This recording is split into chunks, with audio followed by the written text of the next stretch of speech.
Hello, and welcome to I Am Dad podcast with your fatherhood authority, Kenneth Braswell. 30 minutes of wisdom, information, resources, and nuggets on your fatherhood journey. Or maybe you're just curious and want to hear some real talk about fatherhood, family, and the minds of men.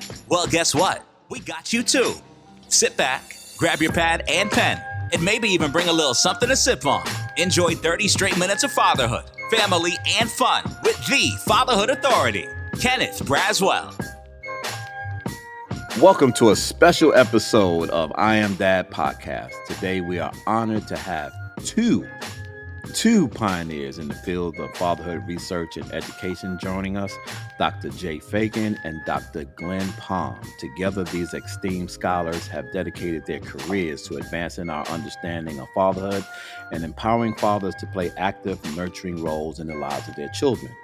Dr. Fagan is the Professor Emeritus at Temple University and co-founder of the Fatherhood Research and Practice Network, has published over 100 peer-reviewed articles and co-authored multiple books, including the upcoming Father and Children Together, a guide to developing a family or developing a parenting identity and supporting your children.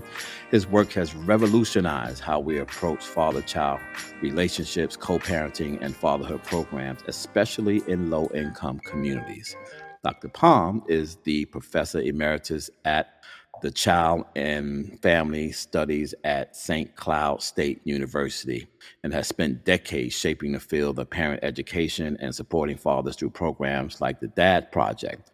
He also co-authored landmark books including Fathers and Early Childhood Programs and Parent Education, working with groups and individuals bringing insightful and valuable insights to educators and families alike. Today, they offer their wealth of knowledge and experience on fatherhood, parenting, and the critical role that fathers play in the early childhood development. Please join us as we welcome these two awesome individuals to the I Am Dad podcast family. Good morning. How are you? Fine, thank you, and thank you very much for inviting us to participate. Yeah, no. Doing well. Looking forward to the conversation. Yeah, no, I've followed your work for decades. We won't date each other on this podcast this morning, but have followed your work and admired everything that you guys have brought to this field of work. It is still an ongoing, as I believe, a process of development for the field of responsible fatherhood, and it's great that we get to lean in on the expertise. And the expertise of the value of research that you both have brought to this field to help the understanding of where we've come from, where we are, and where we have to go. We start very simple on I Am Dad podcast, and you can start whichever one wants to go first, but it's a simple kind of opening that gives people an understanding of who they're listening to today. You may not be prepared for this, but I know you can answer the question, and you can answer in any way you want. You don't have to frame it from a particular perspective, however you want to frame this answer, and that is, tell us your daddy story. Okay, shall I start? Yeah, you can. Okay, so I grew up in a two-parent family with a mother and a father, and my father was rarely around.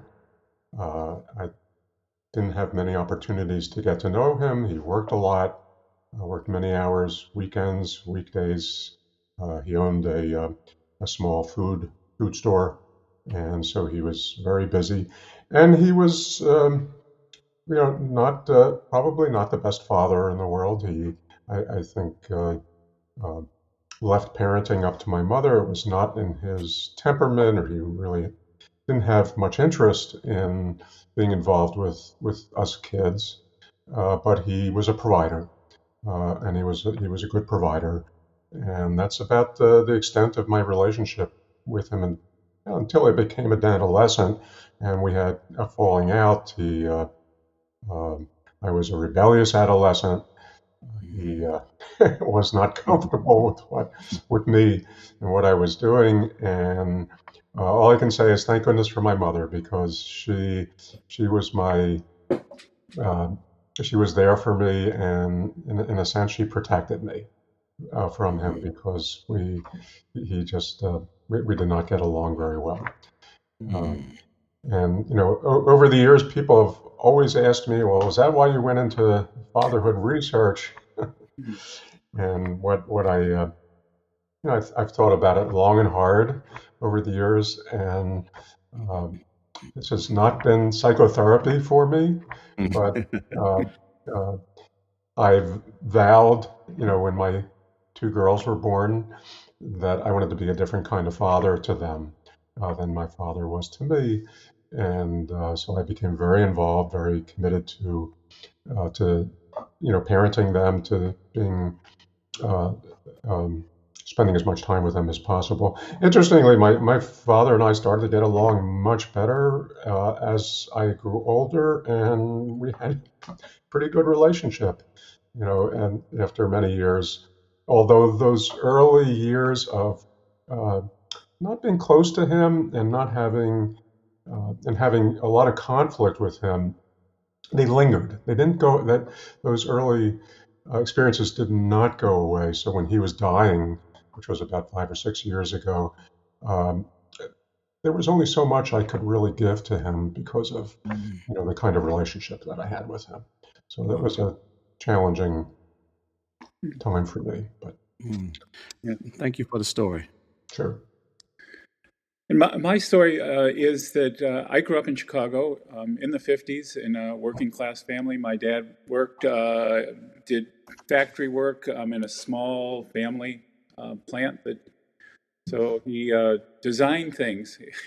I remember him designing an electric eraser, which we had in our basement, and it was never made it, by the way. But he designed things. I'm trying to imagine that in my head, an electric eraser, but go ahead.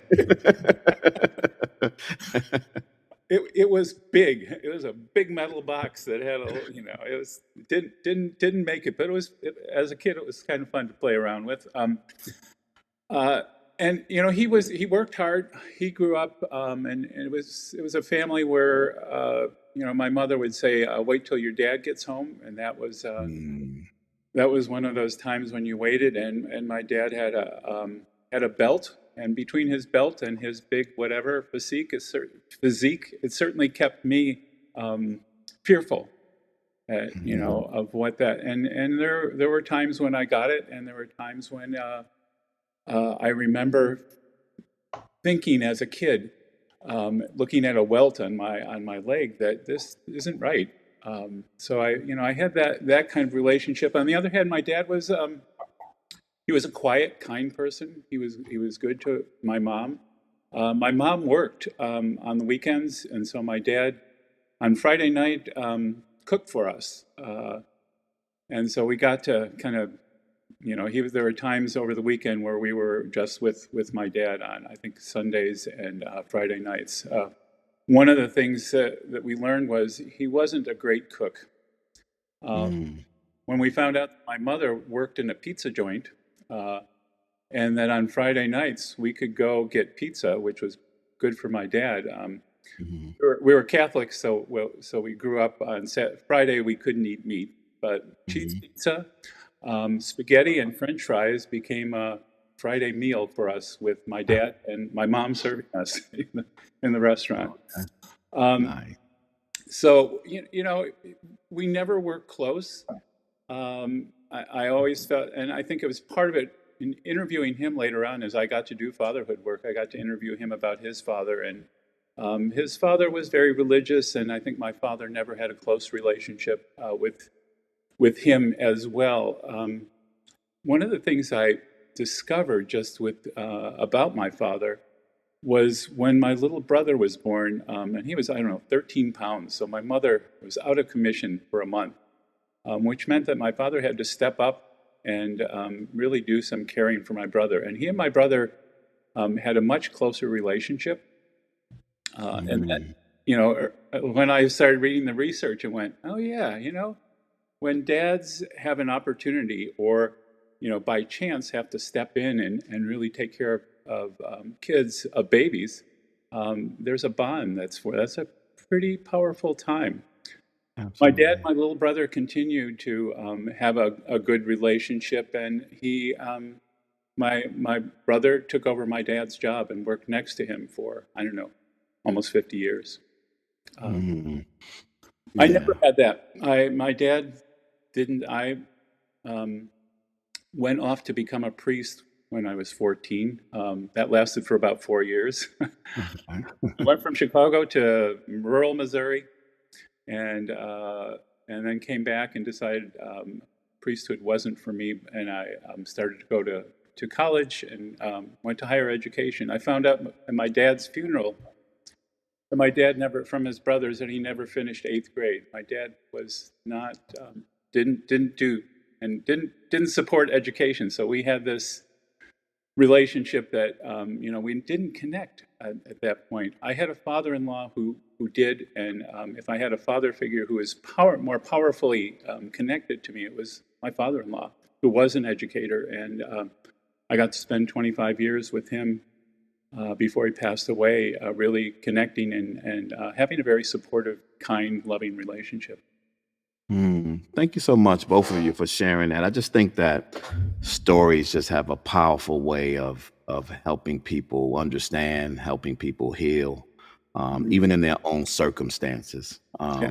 That we have all of us, when it comes to this conversation, have more in common than we don't have in Yes, common. absolutely. Can I So, just say one thing, Ken? sure. And Glenn, I assume your father grew up during the Depression too, and my father did. Yep. I think that had a huge impact on Hmm. our fathers. Their sense of work was very important because of what they experienced during the Depression. Yeah. Um, Mhm. and that, I think, influenced them to really prioritize work. Yeah, Yeah. which really, puts that comment puts the emphasis on where I'm going next, which is both of you have been inspired to get into the research space, and in addition to the research space, you're also in the education space. It's not often that you find researchers that also want to educate in the sense of educating. They want to find out, they want to learn more, they want to articulate what they're finding out. But then to educate people based on what they're finding out is another step into the space that most people don't walk into, particularly when you're walking into a space that is so personal as it is when we're talking about our fathers. It's very difficult. I'm writing now my third book, and it really doesn't have anything to do, with fatherhood. I'm actually writing a book called "Too Old to Care," why I don't give a about what people think about me. And I'm doing this kind of exploration over my life and looking at the things that shaped me and how did I form my thoughts about different things. And I've found as I'm doing that and exploring my life and trying to figure out, what in my life has shaped my opinion about things, how I formulate my opinions, that often when I'm thinking about things, even though my father was absent in my life, he comes up in my thoughts when I'm thinking about that. And want to be able to kind of write this about that subject matter and really kind of talk about how the stories of our fathers. I'm actually thinking about writing a second book called Echoes of My Father, which is going to be about how the echoes of his life show up in both his presence and his absence, and how we hear those echoes and how those echoes show up in our life in particular ways.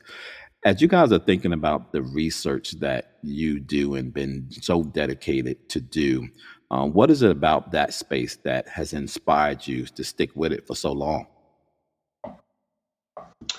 Uh, sure. Well, there are a number of factors for me. Uh, One was how I got involved in doing fatherhood research and what the impact that it had on me as a kind of a developing professional. I my children were young at that point. They were infants and preschoolers, and I was invited to do an evaluation of a fatherhood demonstration project in Head Start.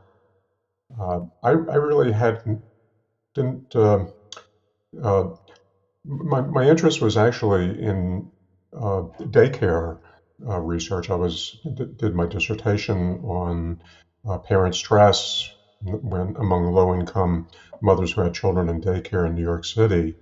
And I went on to do an evaluation of a daycare project at the Philadelphia Parent-Child Center. I live in Philadelphia, and they acquired a grant that was a Head Start Fatherhood demonstration grant. There were 7 grants that were made around the country. I think that these were some of the very, very early projects that were conducted with fathers. Head Start was very much an innovator in this area, and uh, I was happy to get involved when I saw what was going on, what the men were doing, what value it had, not only to the fathers but to the Head Start program, to the children, to the mothers. Frankly, I was bowled over, and I thought this is a tremendous thing, worth investing in for my time, for myself. And so it was kind of a very emotional experience for me. And I think that was, um, that was important to get involved in research that had some meaning, that wasn't just a matter of, you know, doing some data analysis and writing up results of studies, but having a commitment to an area that I felt strongly about. So that's how I got involved in that. I think it was that early experience that really that influenced me, and it was very exciting. It was an exciting time. There was people who were getting involved with. Glenn, help me out. The University of Pennsylvania, the NCOF, the NCOF, National yeah. Center on Fathers and Families, that you were also involved with. People were so excited at that time to be doing this work, and so it was very motivating for me. Yeah. And I got involved because I was going to be a father, and I was in graduate school at the time, so I had time off. I not time off, but I wasn't working full time. So I got into, the baby came, my daughter came, and I was invited because I had a graduate degree in child development and family studies to be part of an early childhood family education program in Minnesota, and my job was to do a class for dads. So I was invited to do a class for dads in 1979. And I was a new dad, and I was meeting with dads. I had information about child development. I had worked with young children. I had worked in childcare. I had worked with children with disabilities. I had worked with children with mental health issues before becoming a father. And so I brought that expertise into working with dads and trying to share some of that with dads while I was going through my own becoming a father. And so sometimes it was interesting to try and do that. But that was my entry point, and it was like, this is important work. It's in work that I enjoyed doing at the time, and so I continued to kind of do that work part time, and then I ended up moving to Minnesota and got a job as a professor at St. Cloud State, and started working with their early childhood family education program. And early childhood family education in Minnesota is a program for all parents who have children ages from birth up to when they enter kindergarten. And it started in the mid 70s. It's been around for 50 years, and it's in every school district in the state. My job at state was to prepare people to do that work, to do parent education. I think one of the things that struck me as I began working with students was that fathers weren't going to parent education classes.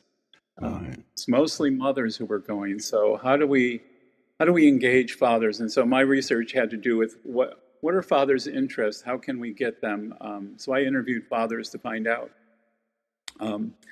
where they learned about fatherhood, and it was from my wife. She is the expert, and I'm just maybe a helper with her. So how to think about getting fathers more involved in and thinking fathers are the ones who need parent education more than mothers because they Mm, get a chance growing up to babysit and take care of kids. They didn't take those child development classes in high school or college, and so fathers were the ones who really um, had a need for learning more about their kids if they were going to be connected with their kids. So, and that's continued to be a theme and a passion for me is how do we get fathers engaged and how do we help them understand how important they are to their kids and conversely how important their kids are to them and their own growth and development as people.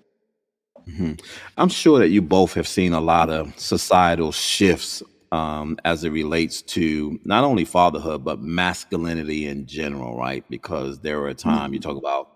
I wasn't born during the Depression, but I was born during the '60s and civil rights, so I know enough to know that men were looked at a particular way, and that there was a particular expectation of manhood and how manhood showed up in families and how manhood showed up in the world. And I was talking to someone the other day, and we were talking about in current times how the shift and how we are expecting men to show up in the lives of their families, how fathers are showing up in the lives of their children, is still perceived by many people as being soft. Those qualities that we're talking about, compassion, empathy, Mm. sympathy, nurturing, those qualities are still considered in many circles to be soft and across many cultures, right? To be soft.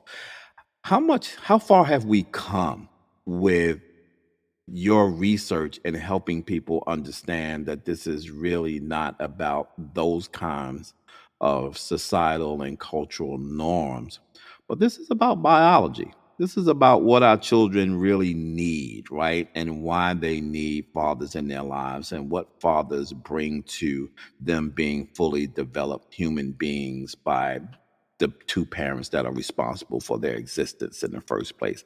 Talk to me a little bit about how you've seen that over time. Glenn, do you want to start? Sure. I just have seen sort of waves of it. I feel like I was fortunate when I had my children in starting in the late 70s and through from 1977 to 1987. The door was kind of open for us. There was a period of calm. Mm, We'd gotten past the Vietnam War. I look at historically, when men go off to war for whatever reason, that changes them and doesn't necessarily help the, that openness to being the softer part I think shifts and so looking historically at it and thinking about there was an opening for men to change, and I think when I watched fatherhood really develop late 80s, early 90s, there was a lot of openness, and men were interested in becoming more engaged and involved fathers.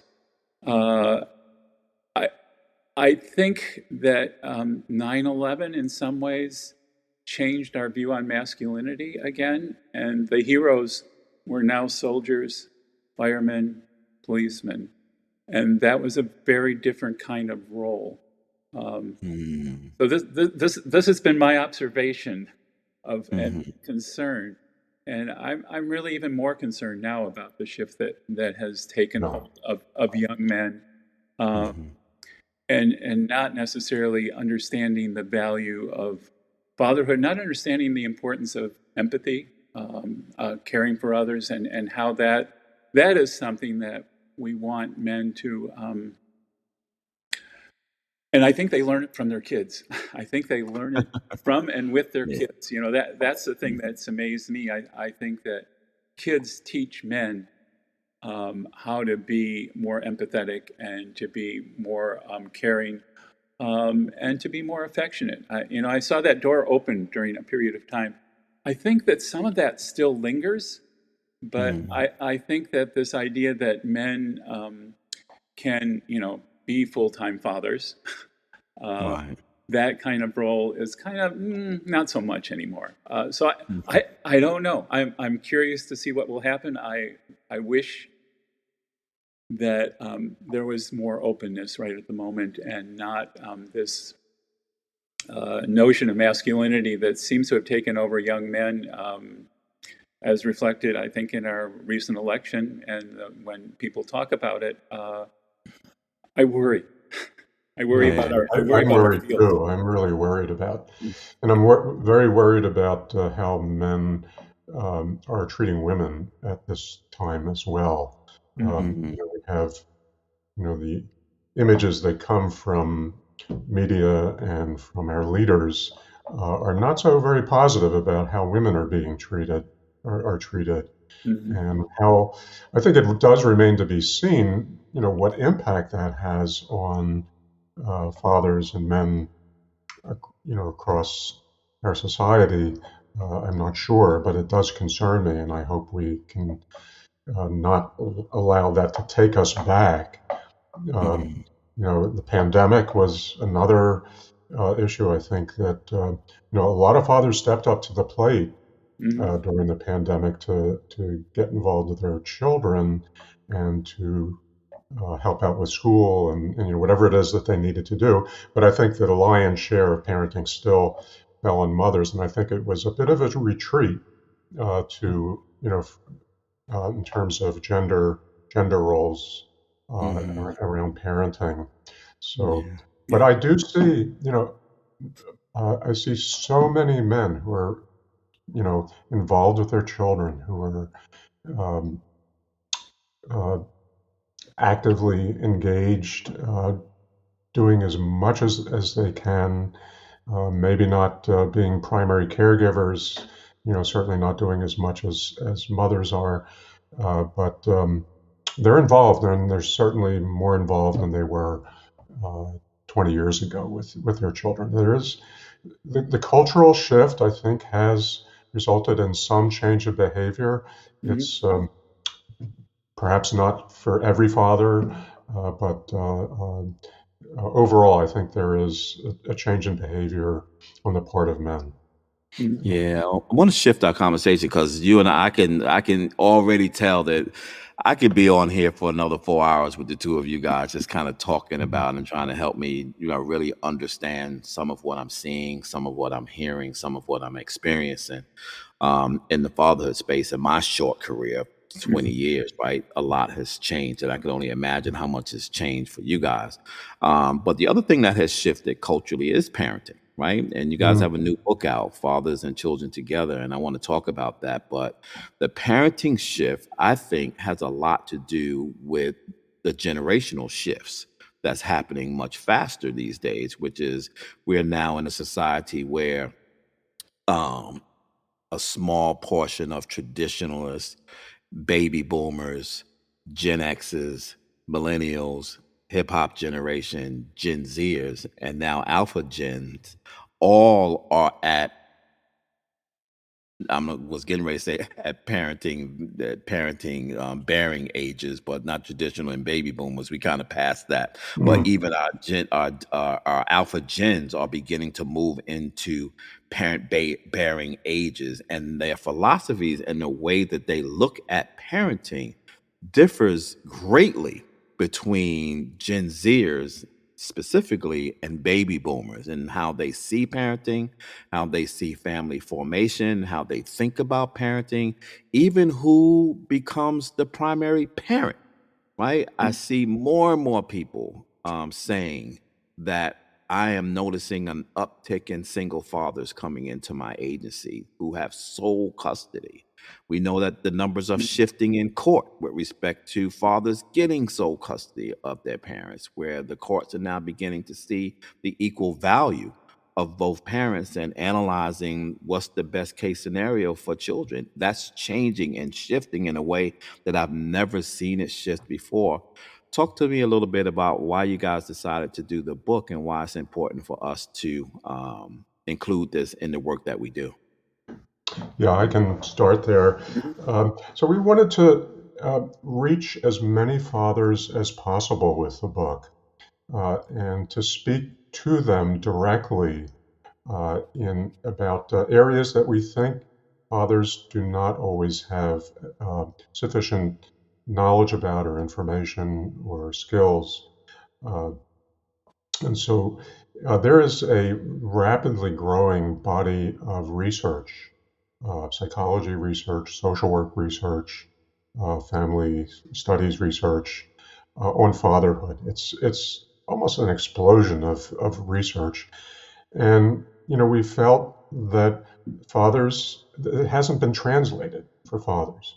So the intent of the book was to translate the research for fathers across all the different stages of childhood and adolescence, to introduce them to the research, and to provide it in a conversational style that hopefully is readable, and does not, we avoid uh, we avoid talking about research methods or things that would maybe not be of interest to the fatherhood audience, the father's audience. So that's one part. And so there's a chapter on each stage of development. There's a chapter on fathers and pregnancy, prenatal development. There's a chapter on the transition to fatherhood, fathers in infancy, fathers in preschoolers, all the way up to fathers and young adulthood. We discuss what are some of the major tasks for children in children's development, and how do fathers influence children's development in those various stages. But we also focus a lot on father's own development. Glenn, maybe you want to pick up on that, because Sure. One of the things I'm a developmentalist, which means I really think development is important. And so couple of the themes that go in are father-child relationship, the attachment relationship, and fathers being basically a secure base for kids to go out and explore the world, and a safe haven when they have needs to come into their parent or their father. So that it was really interesting to watch that developmentally, and how that went, how that changed at each stage, and that when we got to the final stage of looking at emerging adults, it was like, to me, a light bulb went on, and it was, I hadn't thought about this before, but emerging adults between 18 and 25 are pretty vulnerable times when you look at the amount of drinking, drug use, incarceration rates. All of that happens at a peak time during 18 to 25. And, beginning to think, boy, these young adults, especially men, really need their dads still somehow in their lives. So how do we think about how do fathers help kids or young adults during that stage? So and to also realize that at each of those stages, there's some reflective work for fathers to do as they continue to think about, as my kid gets older, what do I need to do? How does my role change? The other theme that went through all the stages was, how do I continue to be a co-parent and have a good working co-parent relationship with my partner, whether we're married living together or whether we're divorced or living separately. How do we continue to have that? So the father-child relationship, the attachment that continues to go on, and then the co-parenting relationship that continues to go on. I think that those are important themes, and to understand how the development of children impact each of those, and how fathers have to continue to grow and develop themselves to keep up with that. Mm-hmm. Yeah, I do believe also that the capacity of the practitioner matters in this sense. And so we started a program some years ago, and I never got it off the ground, and I have been wanting to come back to it, called Drive to Five. And the foundational concept for me in creating that was based off of three different research points. The first one was 85% of non-married couples are still romantically engaged at the birth of their child. by year one, there's no significant difference in interaction between a non-married dad and a married dad.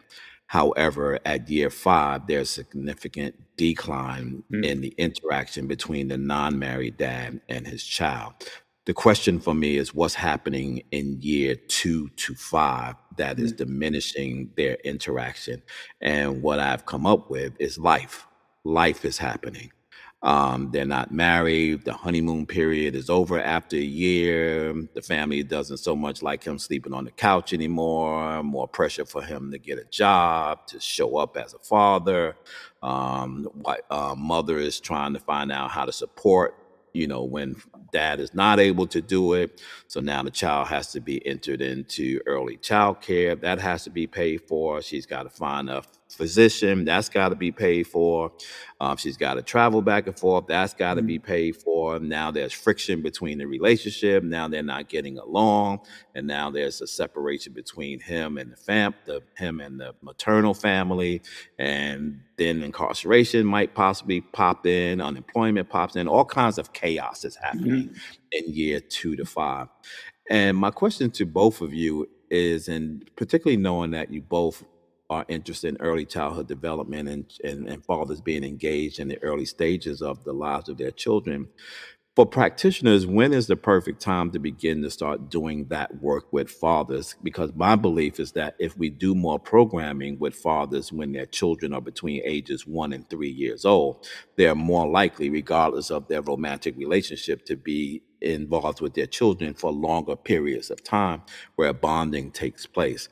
Where is the perfect place or the best place for practitioners to begin to start using your work to reach out to fathers to get them in positions so that co-parenting becomes the primary focus of two parents and not fatherhood or motherhood? Those things are factors, but it's the co-parenting concept that you're trying to get them to understand that you're in this together and that the two of you complement each other where you are weak and strengthen each other where you're not.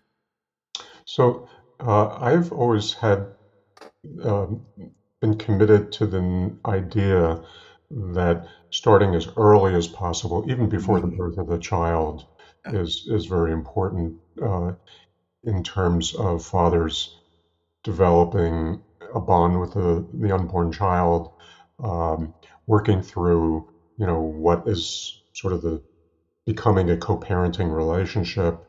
And in my own research, I have found, in fact, I just published a paper 2 years ago in which I looked at fathers' prenatal involvement, provision of support to the mother, tending the birth, um, uh, establishing paternity. And these were non-resident fathers. These were fathers who were not, I'm sorry, some were resident and some were non-resident, but they were unmarried.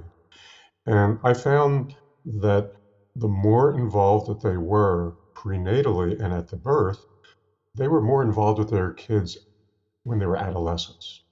So it was a long reach. There's a long reach of that early involvement, that early commitment to being a father. This is based on the Fragile Families and Child Well-being study.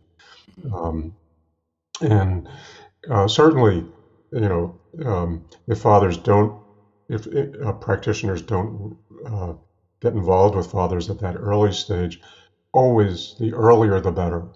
During the first year, the first couple of years, the longer, the more involvement they have early on, the greater the likelihood that they will stay involved with the child later on. Now, that's not to say that they can't um, become more involved later. There are, later stages where becoming involved when they haven't been earlier does continue into the child's older years. But even then, the more consistent their involvement is during infancy and toddlerhood, the more likely they are. So that the implication there is early intervention. Right. I feel that early intervention is very important. I know it's not always realistic. Uh, that we should not, the field should never not try to help fathers at whatever stage they are in their child's development, even if it's a father just getting to know his child as an adolescent. There's always room for change. Yeah. Dr. Palm, are you confident with the fatherhood field? Because we don't talk about the field enough, Mhm. right? It's still a young field in terms Mm. of disciplines, right? Yeah. There's not the same kind of infrastructure around the field of responsible fatherhood that is around other disciplines, advocates, lobbyists, funders, infrastructure, funding, all of those kinds of things. We're still trying to get there. We're still trying to fill in the gaps of research. We're still trying to fill in what's happening around the country. As you all are doing your work and creating books like this, how is that matching up against the capacity of the field to move your work forward? I'm concerned about the capacity of the field and the support for fathers. I was part of the National Practitioners Network for Fathers and Families that started out in the late '90s. That's actually Mhm. a number of things that started out in the mid '90s with Al Gore's um, Tennessee forum on fatherhood that spun off the National Practitioners Network, the National Center on Fathers and Families, and I think that there was a policy piece that also spun off at that point. The Practitioners Network, was around for a while. It was really to help support how do we prepare people to do this work with fathers, Mm, and it was there and it's gone. There are right. other things that have popped up, here and there, but there's nothing sort of at the that's really brought together and integrated all the different pieces. I think some of the work that Jay did with Fatherhood Practitioners and Research Network was Yeah. certainly a nice way of saying how do we combine the research and practice. But my work at St. Cloud State was to prepare people to become good parent educators. So I got to watch people over the years really become excellent at doing that work, and that work of helping parents, both with education slash support, because they go together. You can't, a lot of people think education is just education, telling parents what to do. Well, that wasn't the way that we talked about doing parent education. And the skill set that people needed to do that was pretty impressive. I've also worked with the National Practitioner, the National Parenting Educator Association, and they also have looked at what competencies do people need to do this work. And there isn't sort of a strong national network that really supports that work and makes it a profession that people really are agreed upon. That these are the kinds of skills and practices that you need, and how do we pay people to continue to do that work well? How do we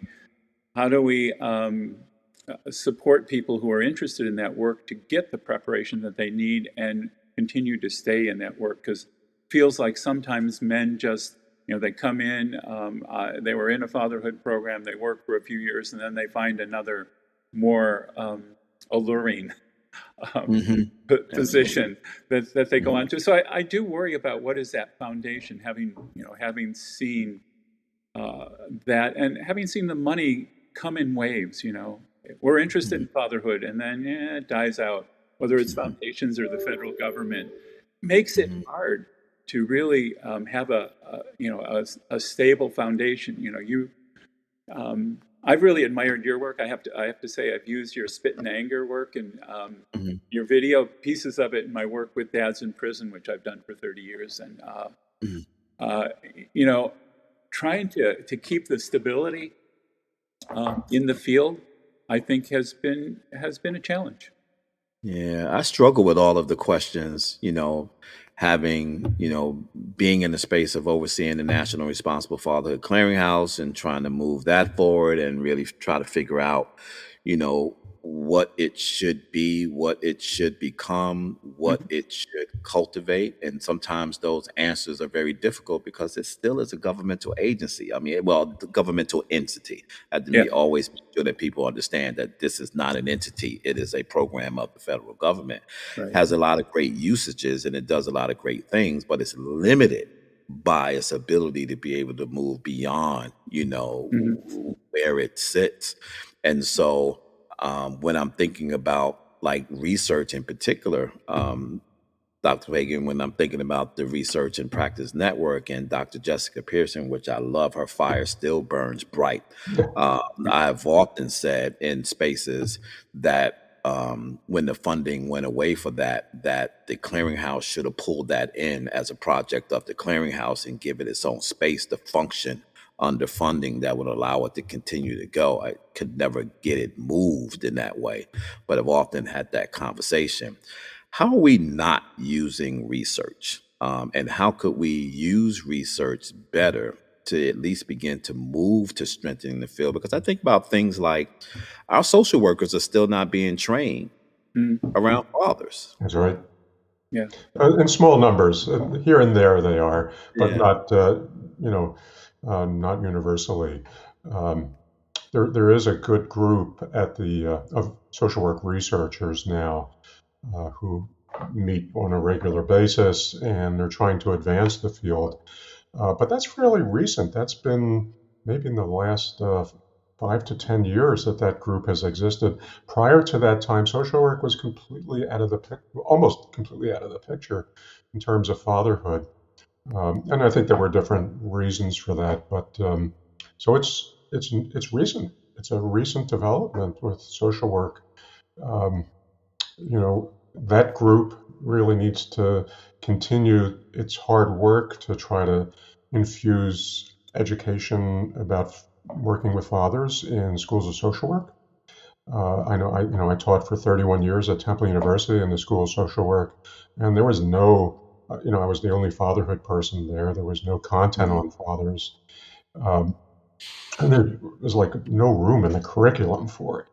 So room has to be made Right. for that, and some of that has to happen at the policy, the social work education policy level, where they recognize the importance of fathers. Mhm. So change just always happens so slowly. It can be very Yeah. frustrating. Yeah, it disturbs me. I could be out sometimes at a conference or somewhere, and someone will see who I am, and they'll make a statement like, "Oh, our fatherhood guy is here," and I'm Yeah, like, "Your fatherhood guy?" I'm like, you only have one guy in the whole agency that's doing what are you guys here for? Like, are you right. here only for moms? Is that the insinuation that I'm getting, or you don't even care about dads other than and outside of the fatherhood guy, that you hired? And so for me, sometimes it's the literal definitions and terminology that we use sometimes that says to me that we haven't come far enough in getting people to holistically understand the Yeah, importance of having fathers involved in their programmatic services. That's a frustration and a struggle. yeah. Yeah, I think There's some. that men being in those fields, being in social work, being in early childhood, is an important thing, and trying to get men into those fields, they've gone just the opposite direction. Hmm. There are fewer men, and I remember going into a family literacy program that was in Wilmer, Minnesota. It was mostly Latino families, and there was a man who finally came into the program, and the men who had been fathers, who had dropped off their kids and all that, it was finally like, oh, there's a man in the program. Does that means that I could be there? Right. But it took it. Otherwise, it's very feminized. Jay and I, when we wrote the book on early childhood, and another chapter later on in a book, really looked at the feminization of early childhood and Mm. how that starts out very early with kids and the field. And I've spent most of my life in early childhood teaching in early childhood and trying to recruit good men for early childhood. And it's I would have a class of people, and if there was 1 out of 30, I would be lucky. And they become a minority in the group. and supporting men to be in places like early childhood. Or I'm watching my wife working in marriage and family therapy and infant mental health. And, she's training people. And again, there's, one man in a class of 25 or 30 who's getting trained. So we don't have a pipeline of maleness into the field that touch these important places that and I've been working on that my whole career, trying to figure out how do you get at least a few good men, recruit them into the field. And it's been hard. It's been a struggle. Well, I think you guys have just identified your next book. Y'all need to figure that out for us. How do we deal with that? There's a lot of good work going on at the state level around the country, and I think that's seems to be taking hold.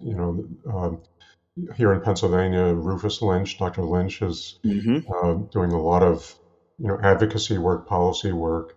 Of course, Kimberly Dent in Ohio that's kind of the model for many states around the country.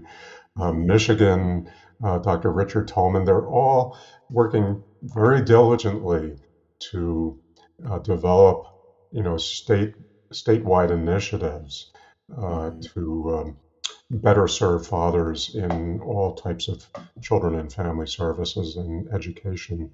The state of Washington has some very strong people. So I've been really impressed by, what's going on at the state level. And I think, if I were to make some kind of projection, we might see that that's going to have some of the largest influence on this fatherhood service, or I should say services to fathers within the context of children and family services. Yeah, we are definitely getting more and more phone calls from agencies around the country to come and talk to them about advancing fatherhood work. We're doing some work right now in West Virginia, have been for like the last year, in terms of them trying to figure out how to incorporate fatherhood engagement in their TANF programs through their family resource centers, which is just been eye-opening. We just literally with MDRC did a report. It's not publicly released yet, but we're actually going to do a presentation next week to all of their family resource centers on our findings with respect to the work that they're doing. And so they have these networks of family resource centers around the state that do family work, and many of them do fatherhood work, but it's quiet and they all are different. There's no model. They all can do it different depending on where they are around the state. And I'm looking at this thing like, wow, this is a really encouraging model for states to pick up, to create these resource centers that are grounded in communities and are employed by people from those communities and who have attachments to the struggles and challenges of those communities. The biggest thing happening right now in the state of West Virginia, like many other rural areas, is substance abuse and meth. It is ravaging families in West Virginia, where not only youth are being impacted by that, but the very people who are charged with providing the services are dealing with it. They're losing children and family, and it's the most I've seen a lot of heartbreaking things, but to sit amongst that and to go and do a training to workers and talk about the ills of the community that's taking place and see the hands raised and say, oh no, that's not just the people I serve, that's me too. Like I'm going through that right now, or I have gone through that right now. What's the biggest impact that the two of you want the book to have on practitioners? Yeah, I think, well, first of all, I think the book is very relevant to practitioners. I think they will find it helpful. I think it will answer a lot of questions that they might have about how fathers influence children and ways in which they can influence them. I think it provides a knowledge base for practitioners that they may, because a lot of practitioners don't come out of early childhood programs. They may not come out of social work. Well, we talked about social work not providing any of this information anyway, but I think the book will provide a base of knowledge about fathers and children that they can directly use. So that's sort of my take on this. Dr. Palm? And I'm hoping that practitioners are able to use this where they're working with fathers with children with a variety of different ages. Although they could also just focus on preschoolers. The 3 to 5 year olds or 2 to 5 year olds that you talked about. I'm actually donating books to the parenting class that I taught at the St. Cloud Correctional Facility. So there's 15 men in the class. I'm going to make sure that the 15 men in the class get the book, because their kids go all the way from birth to some young adults. And so I'm hoping it will be a nice match. So I'm talking with tomorrow with a person who has taken over for me. I've done it for 30 years, and I had to train a younger man and say, the men are looking at me as grandpa now, which I am. And it was time to kind of move on and have a younger person take over for me. But I really, that work was so close to my heart that I really hope that book will help him with the class and will help the men in that class to really understand how important their relationship with their kid is, because they know that, but how do they help build that relationship over time and maintain it over time with their kids? I hope it has that impact on fathers and seeing how important that is, and that fathers develop their what we call reflective capacity, their capacity to reflect on the work that they do with their kids and to better understand their kids, because they're thinking more about their relationship with their kids and they're thinking more about their kids. So I'm hoping that piece comes across. And I hope that we can figure out how to help practitioners do the co-parenting work better. That work is so hard to do. It's not, we talk about it and we all know that all know that it's important. The research says it's important. We know it's important, but to actually get down and do that work and get mothers and fathers to come together and sometimes to do that work is really, really a challenge. Gentlemen, thank you so much for sharing everything that you shared. Got to get back on and do this again and expand our conversation into some of the other works that you're doing. Please tell everybody how they can get the book, how they can learn more about your work, and how they can find you. Sure. So the book is available directly from the publisher, which is Routledge Publishing, or you can get it from Amazon or Barnes & Noble, any of the large, book vendors. And, the price would seem to vary depending on where you're getting the book from. But if you're certainly welcome to contact me if you would like, and I'm available at Fagan@temple.edu. I can send you a discount code for the book, so make it a little bit cheaper. And thank you so much I really appreciate your inviting us to do this. No, it's my honor. And Dr. Palm, you had. You can reach me at Glen Palm, GlenPalm 49@gmail.com, and I'd be always happy to talk to people who are practitioners who just want to talk and need some support, and maybe need a little bit of suggestions. I'm always happy to do that. Yeah, and we'll make sure that your links are in the bios of the podcast when they're published. And so thank you again. And to all of my I Am Dad podcast listeners, thank you for joining us again. You know how I like to leave you. Always be kind to others as you're kind to yourself, or you might find yourself by yourself. Always shoot high for your goals, because even if you miss, you'll be amongst the stars. And as my good friend and mentor Art Mitchell used to always say to me, it's nice to be important, but you know what? It's much more important to be nice. Till next Sunday, God bless, and see you soon. Thank you so much for taking the time to spend with us. You've been listening to I Am Dad Podcast. We hope that you have been informed, encouraged you to think, or even inspired your heart for the love of dads. The conversation does not end here. Come back and join us next week. Same time, same place. Or you can continue the dialogue on our I Am Dad Facebook page. We also invite you to listen to past episodes, learn more about us, and keep up with special activities by visiting IamDadPodcast.com. That's IamDadPodcast.com. Until next time, I leave you with this reminder of manhood from 1 Corinthians chapter 13, verse 11. When I was a child, I spoke as a child. I understood as a child. I thought as a child. But when I became a man, I put away childish things. Because of this reminder, I will always understand that I am Dad, period.